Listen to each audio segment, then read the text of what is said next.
અંકલેશ્વર શહેર અને તાલુકામાં ગુરુ પૂર્ણિમા પર્વની શ્રદ્ધા અને ભક્તિભાવપૂર્વક ઉજવણી કરવામાં આવી હતી.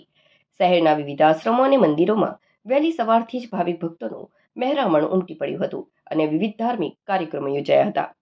શહેરના સુપ્રસિદ્ધ રામકુંડ ખાતે ગુરુ પૂર્ણિમા નિમિત્તે પાદુકા પૂજન, ભજન, સત્સંગ અને મહાઆરતી સહિતના કાર્યક્રમોનું સુંદર આયોજન કરાયું હતું. આ પ્રસંગે રાજ્યના જળ સંપત્તિ મંત્રી ઈશ્વરસિંહ પટેલે વિશેષ ઉપસ્થિત રહી રામકુંડના મહંત ગંગાદાસ બાપુના આશીર્વાદ મેળવ્યા હતા. આ ધાર્મિક મહોત્સવમાં અંકલેશ્વર નગરપાલિકા પ્રમુખ જિજ્ઞેશ અંદાડિયા, તાલુકા પંચાયત પ્રમુખ વિવેક ભરડીવાલા, કારોબારી ચેરમેન રાહુલ બામજા સહિતના સ્થાનિક આગેવાનો અને મોટી સંખ્યામાં ભક્તો હાજર રહ્યા હતા. અંકલેશ્વરના કબીર આશ્રમ ખાતે પણ ગુરુ પૂર્ણિમાની ભક્તિમય વાતાવરણમાં ઉજવણી થઈ હતી, જ્યાં મોટી સંખ્યામાં ભાવિકોએ હાજરી આપી ગુરુ વંદના કરી ધન્યતા અનુભવી હતી.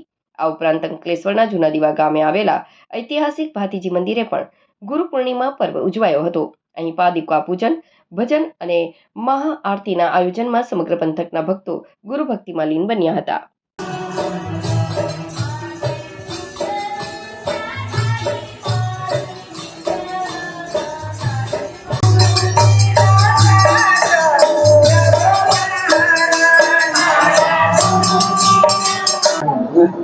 જય શ્રી રામ. આજે ગુરુ પૂર્ણિમા મહોત્સવ ભારત દેશને વિદેશમાં પણ ગુરુ પૂર્ણિમા મનાવે છે, ત્યારે ગુરુ પૂર્ણિમા અંકલેશ્વર રામકુંડ તીર્થ ઉપર દિવ્ય અને ભવ્યથી ઉજવાઈ રહ્યો છે. ગુરુ પૂર્ણિમાની હાર્દિક બધાને શુભકામના. ભગવાન સદગુરુદેવ ભગવાન અંધકારમાંથી પ્રકાશ તરફ દોરે એવી શુભકામના. આપ સૌને જય શ્રી રામ, જય ગુરુદેવ. ભારતીય સંસ્કૃતિમાં ગુરુનો મહિમા બહુ અનંત ગણવામાં આવ્યો છે અને ગુરુ વગર આ જીવનો મુક્તિ થતી નથી. જ્યાં સુધી ગુરુની શરણમાં જીવ જતો નથી ત્યાં સુધી એની મુક્તિ થતી નથી. ગુરુનો બહુ તીન લોક નવખંડ મેં ગુરુ સે બડાના કોઈ કરતા ન કરી શકે ગુરુ કહેશો હોય. મહાપુરુષો રામ કૃષ્ણ જેવાને પણ ગુરુની શરણમાં જવું પડ્યું.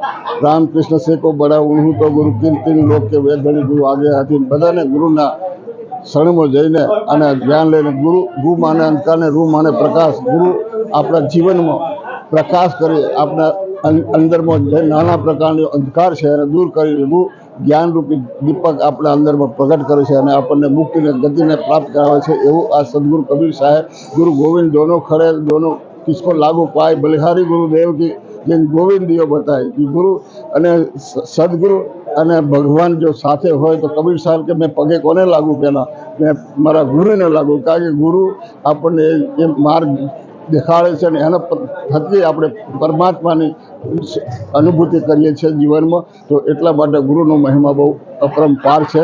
આ સંસારની અંદરમાં અનેક જીવો જે આજે ગુરુ પૂર્ણિમાનો બહુ મહિમા છે અને ગુરુ પૂર્ણિમાના દિવસે બધા ભક્તો પોતાના ગુરુની પાસે જઈને બંદગી ભરતા હોય છે, આશીર્વાદ લેતા હોય છે અને પોતાના જીવનને ધન બનાવતા હોય. ગુરુનો માર્ગ આપણે પોતાના જીવનમાં ઉતારતા હોય છે, ઉતારીને પોતાના જીવનને ધન બનાવે છે.